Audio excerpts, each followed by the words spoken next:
بسم اللہ الرحمن الرحیم۔ آپ سب کو معلوم ہے یہ ماہ ربیع الاول ہے، یعنی ربیع الاول کا مہینہ ہے۔ جب بھی ربیع الاول کا مہینہ آتا ہے تو نبی علیہ الصلاۃ والسلام کی زندگی کے وہ ایام یاد آنے لگتے ہیں کہ آپ کس طرح کے دور میں اور کیسے ماحول میں آپ تشریف لائے تھے۔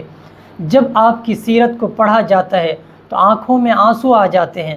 کائنات کا سب سے عظیم انسان، کونین کا سردار، اور جس کے لیے دنیا کو سجایا گیا، وہ اس طرح کے ماحول میں آتے ہیں کہ گھر والے بھی دشمن ہیں، علاقے کے لوگ بھی دشمن ہیں، لیکن اللہ کے نبی کا وہ بہترین اخلاق اور آپ کو جو علم دیا گیا تھا اس کے ذریعے سے ساری دنیا کے دلوں پر راج کرتے ہیں۔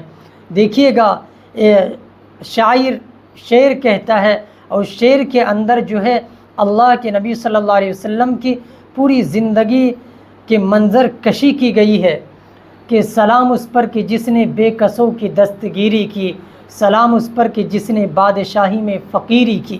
یعنی جو غریب لوگ تھے ان کا آپ مسیحا بن کر زندگی گزار رہے تھے، اور آپ بادشاہ تھے، آپ وقت کے پیغمبر تھے، اس کے بعد بھی آپ کی زندگی سے کہیں بادشاہت نہیں جھلکتی تھی۔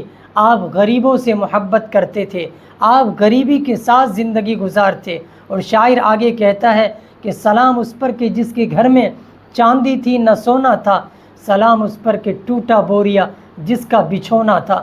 اللہ کے نبی صلی اللہ علیہ وسلم کی سیرت کو پڑھتے ہیں تو بہت سارے سبق سامنے نکل کر آتا ہے۔ کاش کہ وہ لوگ بھی پڑھ لے اللہ کے نبی کی زندگی کو، جو لوگ چند کام کو کر کسی علاقے میں تھوڑا بہت تبلیغ کا کام کر کے یا دینی خدمات کر کے اور پھر مایوسی کے شکار ہو کر گھر بیٹھ جاتے ہیں اور یہ کہنے لگتے ہیں کہ ہم سے یہ کام اب نہیں ہوگا، اس لیے کہ ہم نے لوگوں کے طعن و تشنیع کا مقابلہ کر لیا۔ نہیں میرے بھائیوں، اللہ کے نبی کی پوری زندگی آپ پڑھیں گے تو امتحان سے بھری پڑی ہے۔ ہر مقام پر آپ کا امتحان لیا گیا، کن کن حالات سے ہمارے نبی کو گزرنا پڑا، یہ تمام چیزیں ہمارے سامنے ہوں گی تو ہم اس دنیا میں ایک بہترین انسان بن کر زندگی گزاریں گے۔ اور بہت سے لوگ یہ کہتے ہیں کہ گھر والے ساتھ نہیں دیتے۔ اللہ کے نبی پر جو شعر کہا گیا ہے اس میں کیا ہے کہ سلام اس پر کہ وطن کے لوگ جس کو تنگ کرتے تھے، سلام اس پر کہ گھر والے بھی جس سے جنگ کرتے تھے۔ کیا آپ کو ابو لہب کا واقعہ یاد نہیں ہے؟ کیا ابو جہل کا واقعہ یاد نہیں ہے؟ کس طرح سے ان لوگوں نے اللہ کے پیغمبر کو پریشان کیا، لیکن اللہ نے کہہ دیا تھا وَرَفَعْنَا لَكَ ذِكْرَكَ، اے پیغمبر میں آپ کے ذکر کو بلند کر دوں گا، آپ کو دنیا کے نقشے میں سب سے اونچا رکھوں گا۔ اور سب سے کم عمر دی گئی اور قلیل مدت میں، تھوڑے سے دنوں میں اللہ کے نبی صلی اللہ علیہ وسلم ساری دنیا کے انسانوں کے دلوں کے اندر راج کرنے لگے۔ آخر کیا وجہ تھی؟ یہی وجہ تھی جو بار بار کہا جاتا ہے کہ اپنے اندر علم کو داخل کر لو، علمی ماحول میں رہو، اور جب تک انسان اپنے اندر علم کو پیدا نہیں کرے گا اس وقت تک کامیاب نہیں ہو سکتا ہے۔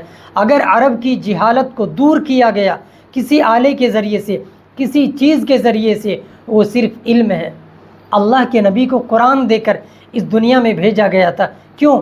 اس لیے کہ قرآنی آیات کو آپ پڑھتے تھے اور اس کے معنی اور مطالب کو لوگوں کے سامنے بیان کرتے تھے اور کہتے تھے کہ اے لوگوں، کیوں تم انیک خداؤں کی عبادت کرتے ہو؟ اعبد اللہ، تم صرف اللہ تعالیٰ کی عبادت کرو۔ اور یہی کہا گیا قرآن میں کہ ایاک نعبد و ایاک نستعین، ہم صرف اللہ ہی کی عبادت کرتے ہیں اور اسی سے مدد مانگتے ہیں۔ شاعر یہ بھی کہتا ہے کہ سلام اس پر کہ جس نے خون کے پیاسوں کو قبائیں دی، سلام اس پر کہ جس نے گالیاں سن کر بھی دعائیں دی، سلام اس پر کہ اسرار محبت جس نے سمجھائے، سلام اس پر کہ جس نے زخم کھائے پھول برسائے۔ لاؤ کوئی ایسا انسان جو اس طرح کے معاملات کر سکتے ہوں کہ آپ کو پریشان کیا گیا، آپ پر پتھر برسائے گئے، آپ کو لہو لہان کیا گیا، آپ کو گالیاں دی گئی، آپ کے پیچھے اوباش لڑکوں کو لگا دیے گئے، آپ کے نعلین مبارکین خون سے تر بتر ہے، اس کے باوجود بھی آپ یہی کہتے ہیں اے اللہ اس کو ابھی سمجھ نہیں ہے، جب سمجھ آ جائیں گے تو پھر یہ لوگ ہم سے محبت کریں گے۔ آپ نے بد دعائی کلمات اپنے زبان سے نہیں نکالے، اسی کا معنی تو رحمت للعالمین ہے۔